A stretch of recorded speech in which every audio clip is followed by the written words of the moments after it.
Hi hello friends, welcome back to வயலாண்டு channel. இன்றைக்கி சேனலில் என்ன வீடியோ பார்க்க போகிறோன்னா, நம்மளோட சப்ஸ்கிரைபரில் தோழிகள் சில டவுட் கேட்டிருந்தாங்க. ஃபர்ஸ்ட் பார்த்திங்கன்னா ஒரு தோழி அவங்களுக்கு டியூப் லாக் இருக்குது, அதற்காக நேச்சுரல் ரெமடிஸ் கேட்டிருந்தாங்க. இன்னொருத்தவங்க பார்த்திங்கன்னா அவங்களுக்கு எண்டோமெட்ரியம் திக்னஸ்க்காக டிப்ஸ் கேட்டிருந்தாங்க. ஃபர்ஸ்ட் டியூப் லாக் என்னென்ன விஷயங்கள் இருக்குது, அது நேச்சுரலாக எப்படி சரி பண்ணலான்றதை சொல்லலாம். ஃபர்ஸ்ட் பார்த்திங்கன்னா நீங்கள் செய்யக்கூடியது டியூப் லாக் இருக்கக்கூடிய பெண்கள் பார்த்திங்கன்னா கண்டிப்பாக உடற்பயிற்சி அண்டு பார்த்திங்கன்னா சில பர்டிகுலர் யோகாசனங்கள் நீங்கள் மேற்கொள்ளணும். இதுதான் ஃபர்ஸ்ட் நீங்கள் உங்களுடைய டியூப் லாக்காக எடுத்துக்க வைக்கக்கூடிய ஃபஸ்ட்டு ஸ்டெப்பாக கூட இருந்திருக்கும். ஸோ கண்டிப்பாக நீங்கள் எக்ஸசைஸ் ஸ்டார்ட் பண்ணுங்கள். அதுக்கப்புறம் யோகாசனங்கள் முடிஞ்ச அளவுக்கு பார்த்திங்கன்னா குட்டி குட்டி எக்ஸசைஸ் செய்யுங்க. இது எல்லாமே பார்த்திங்கன்னா முதல்ல கருக்குழாய்க்கு நல்ல ரத்த ஓட்டத்தை சீராக செல்றதுக்கு யூஸ்ஃபுல்லாக இருந்துகிட்ருக்கும்.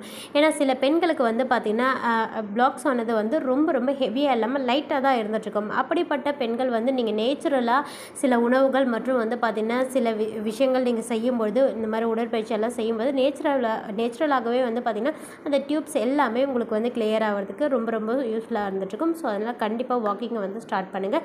நிறைய தண்ணீர் குடிங்க. அதுவும் குறிப்பாக பார்த்திங்கன்னா இடுப்புக்கு கீழே பார்த்திங்கன்னா நல்லா ரத்த ஓட்டம் போகிற மாதிரியான ஒர்க்குகள் மற்றும் பார்த்திங்கன்னா வாக்கிங் இந்த மாதிரி விஷயங்கள்லாம் மேற்கொள்ளுங்கள். இப்போது இதுக்கான உணவு முறையில் ஏதாச்சும் டியூப் பிளாக்குக்கு சரி பண்ணணும்னு கேட்டிங்கன்னா நீங்கள் என்ன பண்ணுங்கள், பூண்டு ஒரு 4-5 பூண்டு எடுத்துக்குங்க. அதை என்ன பண்ணுங்கள், ஒரு சின்ன கம்பிலையோ இல்லை சின்ன பார்த்திங்கன்னா கத்தி அந்த மாதிரி இதில் பார்த்திங்கன்னா தோல் உரிக்காத பூண்டு, அந்த பூண்டை பார்த்திங்கன்னா தனித்தனி பல்லாக எடுத்து அதை அந்த கத்தியில் சொருகி என்ன பண்ணுங்கள், நீங்கள் கேஸ் ஆன் பண்ணிவிட்டு நெருப்பில் சுட்டுக்குங்க. அந்த பூண்டு நல்லா அந்த பூண்டு அந்த மேலே இருக்கக்கூடிய தோள்கள் எல்லாமே நல்லா கருப்பாகிற அளவுக்கு நீங்கள் சுட்டு எடுத்துக்கிட்டிங்கன்னா உள்ளே நல்லாவே அந்த பூண்டானது நல்லா சூப்பராகவே இருந்துகிட்ருக்கும். அந்த பூண்டு அந்த நீங்கள் சுட்டு வச்சுருக்க பூண்டை என்ன பண்ணுங்கள், அப்படியே அந்த தோலை எல்லாத்தையுமே ரிமூவ் பண்ணிவிட்டு ஒரு தேன் ஒரு சின்ன பவுலில் தேன் எடுத்துக்கோங்க. அந்த தேனில் பார்த்திங்கன்னா அந்த பூண்டை போட்டு வச்சுருங்க. நீங்கள் பார்த்திங்கன்னா இதை முதல் நாளே ரெடி பண்ணி வச்சுருங்க. ஒரு நைட் ஃபுல்லாகவே அந்த பூண்டு பல்லானது அந்த தேனில் ஊறிட்டுருக்கட்டும்.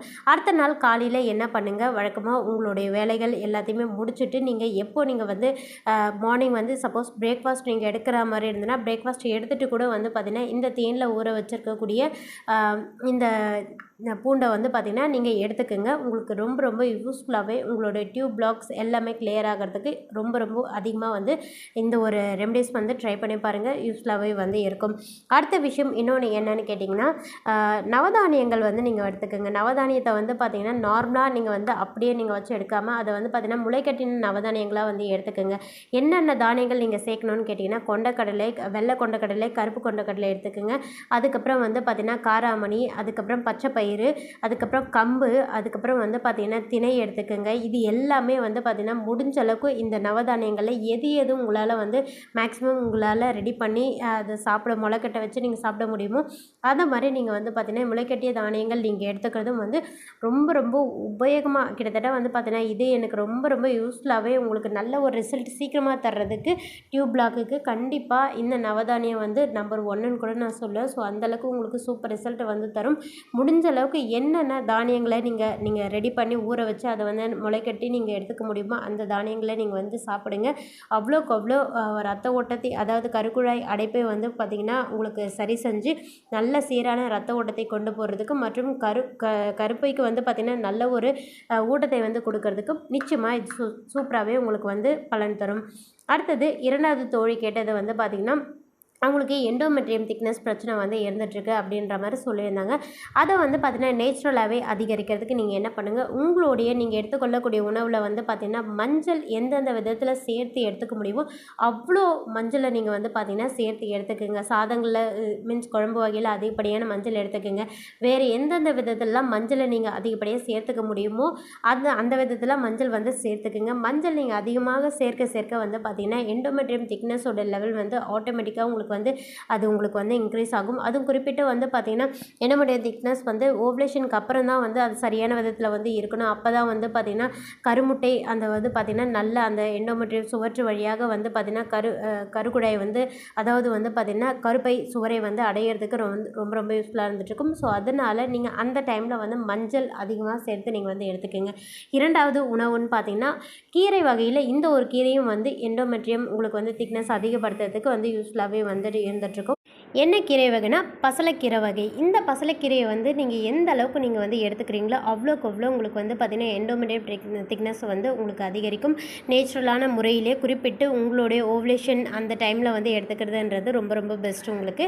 அடுத்தது வந்து பார்த்திங்கன்னா எள்ளு வந்து பார்த்திங்கன்னா கருப்பு எள்ளோ இல்லை வந்து பார்த்திங்கன்னா இல்லாட்டி உங்களுக்கு வெள்ளை எள்ளோ இல்லை அது எள்ளு சார்ந்த பொருட்கள் வேறு ஏதாச்சும் இருந்ததுன்னா அதை நீங்கள் வந்து எடுத்துக்கலாம். சில பெண்களுக்கு வந்து எள்ளு வந்து ப்ரெக்னன்சிக்கு ட்ரை பண்ண வந்து எடுத்துக்கூடாது, ஏன்னா பீரியட் வந்துடும், அந்த மாதிரி விஷயங்களாக வந்து சொல்லுவாங்க. ஆனால் எள்ளில் வந்து பார்த்திங்கன்னா அவ்வளோக்கு அவ்வளோ உங்களுக்கு வந்து எண்டோமெட்ரியம் திக்னஸ்க்காக அவ்வளோ விஷயங்கள் வந்து இருந்துகிட்ருக்கு. ஸோ கண்டிப்பாக நீங்கள் எள்ளு உங்களுக்கு இந்த மாதிரி திக்னஸ் பிரச்சனை இருக்கக்கூடிய பெண்கள் நீங்கள் வந்து எடுத்துக்கோங்க.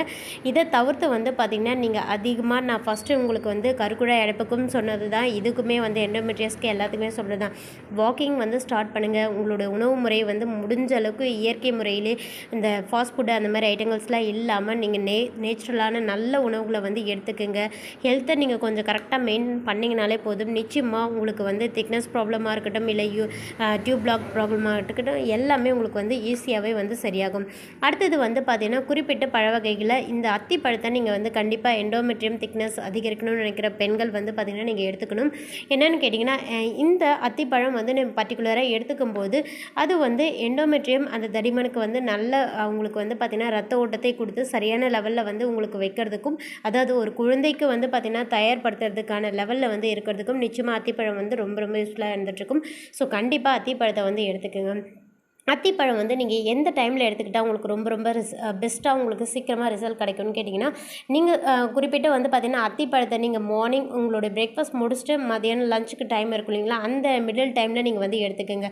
ஒரு 10 to 12க்குள்ளார வந்து நீங்கள் அத்திப்பழத்தை எடுத்துக்கிறதுன்றது ரொம்ப ரொம்ப சூப்பர் உங்களுக்கு. ஸோ அவ்வளோக்கு அவ்வளோ உங்களுக்கு நல்ல பலனையும் வந்து அத்திப்பழங்கள் நீங்கள் எடுத்துக்கிறது உங்களுக்கு நல்ல விஷயங்களை வந்து தரும். இன்னொன்று அத்திப்பழம் ட்ரை ஃப்ரூட்டாக கிடைச்சாலும் எடுத்துக்கோங்க, இல்லை நார்மலாக ஃப்ரூட்ஸாகவே பழமாகவே பழமாகவே கிடைச்சா கூட நீங்கள் எடுத்துக்கோங்க. ஆனால் கண்டிப்பாக அத்திப்பழத்தை நீங்கள் சாப்பிட்டுட்டு வாங்க. ஸோ அது உங்களுக்கு கண்டிப்பாக எண்டோமெட்ரியம் திக்னஸை வந்து சரி செய்கிறதுக்கு யூஸ்ஃபுல்லாகவே வந்து இருந்துகிட்ருக்கும். ஓகே நண்பர்களே, நான் சொன்ன தகவலானது நிச்சயம் உங்களுக்கு உதவியாக இருந்திருக்கும். நன்றி.